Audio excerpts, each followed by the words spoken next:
జై వీరబ్రహ్మ జై గోవిందమాంబ జై. నేను మీ కృష్ణమాచార్య శ్రీ బ్రహ్మపదం.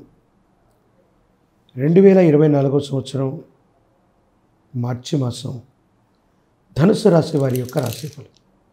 శివాయ బ్రహ్మణి నమోండవ. ధనుసు రాశి వారికి అనుకూలవంతమైనటువంటి స్థితిగతులు ఉన్నాయి. ఎంతో కాలంగా వృత్తి ఉద్యోగ సంబంధమైనటువంటి విషయాల్లో ఏర్పడుతున్న ప్రతిబంధకాలు తొలగిపోతాయి. అనుకూలవంతమైనటువంటి అంశాలు ఉన్నాయి. భగవత్ సంబంధమైనటువంటి అనుగ్రహం చేత యోగదాయకమైనటువంటి ఫలితాలు వచ్చేటువంటి మాసంగా ఈ మార్చి మాసాన్ని మనం చెప్పచ్చు. జీవితంలో ఉద్యోగం, వృత్తి, వ్యాపారం వీటిలో చాలా బిజీగా ఉంటారు. మీరు చేస్తున్న వృత్తి ఉద్యోగంతో పాటు మరో ఆదాయ వనరు కోసం మీరు చేసే ప్రయత్నం సఫలీకృతమవుతుంది. కాబట్టి విరామం, విశ్రాంతి లేకుండా కుటుంబానికి కూడా దూరంగా ఉండవలసిన పరిస్థితులు వస్తాయి. ఉద్యోగపరంగా, వృత్తిపరంగా, వ్యాపారపరంగా మాత్రం తప్పనిసరిగా మీరు లాభపడతారు.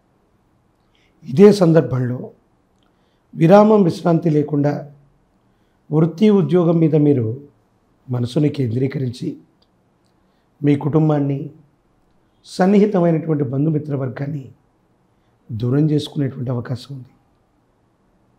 మిమ్మల్ని బాగా విశ్వసిస్తున్న వాళ్ళకి జీవిత భాగస్వామి అవ్వచ్చు, కుటుంబానికి సంబంధించిన కుటుంబ సభ్యులు అవ్వచ్చు, వీళ్లతో కొంత నిరాశ, నిస్పృహలు, వాళ్ళని సరిగ్గా పట్టించుకోవట్లేదనో, వాళ్ళకి సమయం ఇవ్వట్లేదనో వాళ్ళు కొంత ఆందోళన పడేటువంటి అవకాశం ఉంది.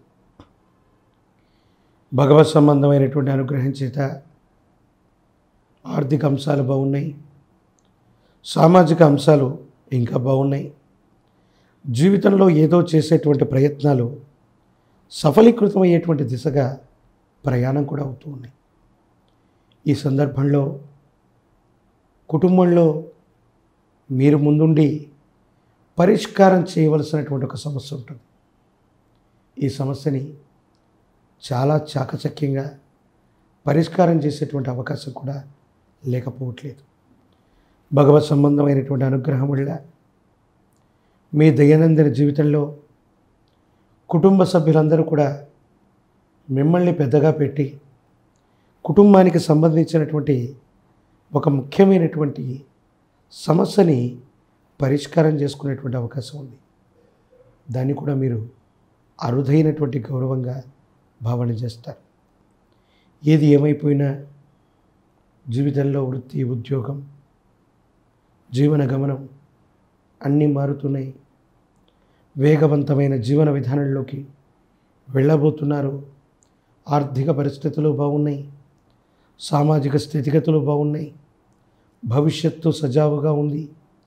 యోగదాయకమైన స్థితిగతుల్లో మీ జీవితం ఉండబోతుందనటంలో ఎటువంటి సందేహం కూడా లేదు.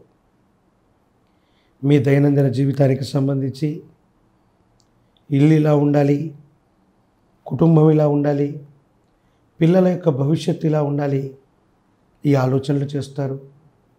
ఆ ఆలోచనలకు తగ్గట్టుగానే మీ పరిస్థితుల్లో సానుకూలవంతమైనటువంటి మార్పులు, అదృష్టం కూడా రాబోతూ ఉన్నాయి. భగవత్ సంబంధమైన అనుగ్రహం చేత అనుకూలవంతమైన ఫలితాలు కలిగే సందర్భంలో మనం ఇంకా ఎక్కువగా ప్రయత్నం చేస్తే మరిన్ని అనుకూలవంతమైన ఫలితాలు వస్తాయి. సమాజంలో గుర్తింపు లభిస్తుంది. మీరు చేసే వృత్తి, వ్యాపారంలో అధికారుల నుంచి మన్ననలు మీరు పొందుతారు. అధికారులతో సఖ్యతగా ఉండగలుగుతారు. ఉన్నతమైన స్థితిగతుల్లోకి వెళ్ళగలుగుతారు. మీరు చేసే వృత్తి, వ్యాపారమే కాదు, మరో మార్గం ద్వారా కూడా ఆర్థిక లాభాన్ని పొందగలిగినటువంటి పరిస్థితి ఉంది. అనుకూలవంతమైన స్థితిగతిని ఖచ్చితంగా మీరు పొందేటువంటి అవకాశం ఉన్నట్లుగా మన భావన చేయొచ్చు. ఈ రాశి జాతకులకి యోగదాయకమైనటువంటి అనుకూలవంతమైన ఫలితాలు ఉన్నాయి. ఈ రాశిలో ఉన్నవాళ్ళు రాజకీయపరమైనటువంటి అంశాలు రంగాల్లోకి వెళితే పదవులు లభిస్తాయి, ఉన్నతమైనటువంటి అవకాశాలు కలిసి వస్తాయి. ప్రత్యక్ష రాజకీయాల్లో వీళ్ళు ఖచ్చితంగా గెలవగలుగుతారు.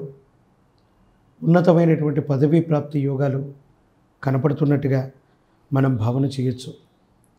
నరఘోష, నరదిష్టి, నరపీడ కారణంగా ఒక ముఖ్యమైనటువంటి విషయంలో మీరు పోటీలో ఉన్నప్పటికీ, మీరు కూడా ప్రయత్నాల్లో ఉన్నప్పటికీ, మీ కుటుంబ సభ్యుల కోసం కానీ, మీ వాళ్ళ కోసం కానీ ఒక త్యాగం చేస్తారు.